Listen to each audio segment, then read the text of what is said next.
Hi friends, അസ്സലാമു അലൈക്കും. Welcome back to Jashi's cook book. Jashi's cook ബുക്കിലേക്ക് എല്ലാവർക്കും സ്വാഗതം. പലരും ആവശ്യപ്പെട്ടിട്ടുണ്ടായിരുന്നു വളരെ കുറച്ച് ഇൻഗ്രീഡിയൻസ് വെച്ച്, അതും വീട്ടിൽ സ്ഥിരമുള്ള ഇൻഗ്രീഡിയൻസ് വെച്ചിട്ട് കുറച്ച് സ്നാക്ക് റെസിപ്പി ഇടാമോ എന്ന്. ഇന്ന് ഞാൻ അങ്ങനെയുള്ള ഒരു റെസിപ്പിയാണ് നിങ്ങളുമായി ഷെയർ ചെയ്യുന്നത്. വളരെ സോഫ്റ്റ് ആയിട്ടിരിക്കുന്ന, എത്ര കഴിച്ചാലും മതി വരാത്തൊരു സ്വീറ്റ് അപ്പമാണ് ഇന്നത്തെ എൻ്റെ റെസിപ്പി. ഇതുപോലത്തെ റെസിപ്പികൾ, അതായത് വീട്ടിൽ സ്ഥിരമുള്ള വളരെ കുറച്ച് ഇൻഗ്രീഡിയൻസ് വെച്ച് ഈസി ആയിട്ടുണ്ടാക്കാവുന്ന സ്നാക്ക് റെസിപ്പികൾ ഇതിന് മുന്നേയും കുറച്ചൊക്കെ അപ്ലോഡ് ചെയ്തിട്ടുണ്ട്. അതിൻ്റെ എല്ലാ ലിങ്ക് ഞാൻ താഴെ ഡിസ്ക്രിപ്ഷൻ ബോക്സിൽ ചേർക്കാം. കാണാത്തവരുണ്ടെങ്കിൽ ഒന്ന് കണ്ടു നോക്കണേ. വീഡിയോകളെല്ലാം ഇഷ്ടപ്പെട്ടാൽ ലിങ്കൊക്കെ ഫ്രണ്ട്സിന് ഷെയർ ചെയ്യാനും ചാനൽ ഇതുവരെ സബ്സ്ക്രൈബ് ചെയ്യാത്തവരൊക്കെ സബ്സ്ക്രൈബ് ചെയ്യാനും മറക്കരുതേ. അപ്പോൾ നമുക്ക് റെസിപ്പിയിലോട്ട് കിടക്കാം.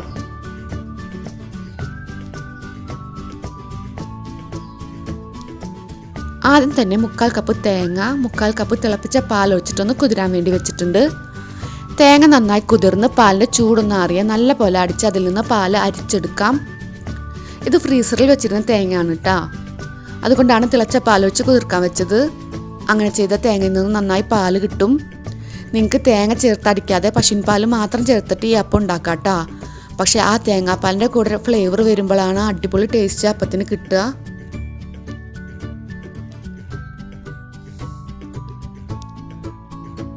അതുപോലെ നമ്മൾ സാധാരണ തേങ്ങാപ്പാൽ എടുക്കുന്ന പോലെ തന്നെ പാൽ ചേർക്കാതെ വെള്ളം ചേർത്ത് അടിച്ചിട്ട് പാലെടുത്താലും മതി.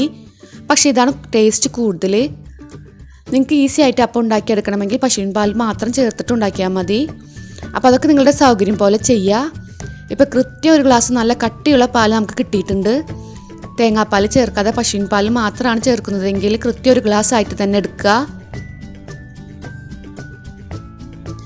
ഇനി ഒരു പാത്രത്തിലേക്ക് 2 കപ്പ് മൈദ, 1 കപ്പ് റവ, 1/4 കപ്പ് പഞ്ചസാര 1/4 മുതൽ 1 കപ്പ് വരെയൊക്കെ ചേർക്കാം. 1/4 ടീസ്പൂൺ ഉപ്പ് ഇവ ചേർത്ത് നന്നായി ഒന്ന് മിക്സ് ചെയ്ത് കൊടുക്കുക. 1.5 ടേബിൾ സ്പൂൺ അരിപ്പൊടി കൂടെ ഞാൻ ചേർത്തിട്ടുണ്ട്, അത് ഞാൻ കാണിക്കാൻ വിട്ടുപോയതാണ്. ഇനി നമുക്കതിലേക്ക് അടിച്ചെടുത്ത തേങ്ങാപ്പാൽ ചേർത്ത് കൊടുക്കാം.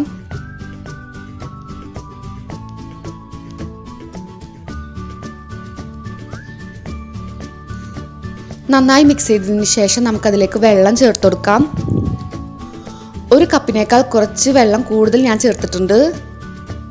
അപ്പോൾ കുറച്ച് ലൂസായിട്ടാണ് മാവ് ഉണ്ടാവുക. നിങ്ങൾ ആദ്യം 1 കപ്പ് വെള്ളം ചേർത്ത് മാവ് കലക്കി നോക്കുക. എന്നിട്ട് റവയൊക്കെ നല്ലോണം കുതിർക്കാൻ വേണ്ടിയിട്ട് നമ്മളൊരു 15 മിനിറ്റ് മാവൊന്ന് മൂടി വയ്ക്കും. അപ്പോൾ റവയൊക്കെ കുതിർന്ന് മാവ് നല്ല തിക്ക് കൺസിസ്റ്റൻസിയിൽ വരും.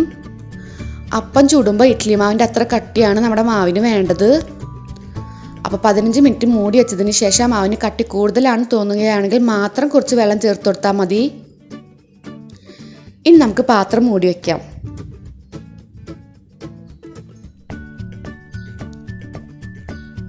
പതിനഞ്ച് മിനിറ്റിന് ശേഷം റവയൊക്കെ കുതിർന്ന് നമ്മുടെ മാവ് ഇഡ്ഡലി മാവിൻ്റെ അത്ര കട്ടിയായിട്ടുണ്ട്. ഞാൻ ഇതിൽ നിന്ന് മാവ് പകുതി എടുത്ത് പിന്നെ ചുടാൻ വേണ്ടിയിട്ട് കുറച്ച് മാറ്റി വെച്ചിട്ടുണ്ട് കേട്ടോ. ഇനി നമുക്ക് ചൂടായ ഓയിലിൽ ഇത് ഫ്രൈ ചെയ്തെടുക്കാം. മാവ് ഒഴിച്ചിട്ട് അപ്പം പൊന്തി വന്നാൽ അതിൻ്റെ മുകളിലായിട്ട് ഓയിൽ ഇങ്ങനെ ഒന്ന് ആക്കിക്കൊണ്ടിരിക്കണം. അതുപോലെ ഇടയ്ക്ക് തിരിച്ച് മറിച്ചൊക്കെ ഇട്ട് കൊടുക്കുക.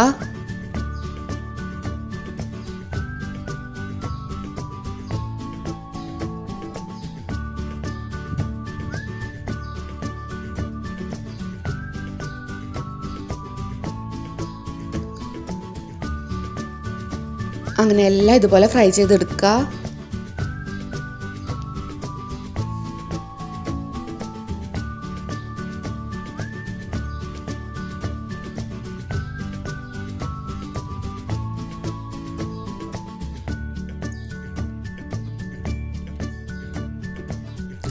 നമ്മുടെ അപ്പം എല്ലാം അവിടെ ഫ്രൈ ചെയ്തെടുത്തിട്ടുണ്ട്. ഇത് നമ്മൾ കലക്കിയ മാവിൽ പകുതി ഉള്ളൂ കേട്ടോ. പകുതി മാവ് ഞാൻ മാറ്റി വെച്ചേക്കാണ് പിന്നെ ചുടാൻ വേണ്ടിയിട്ട്.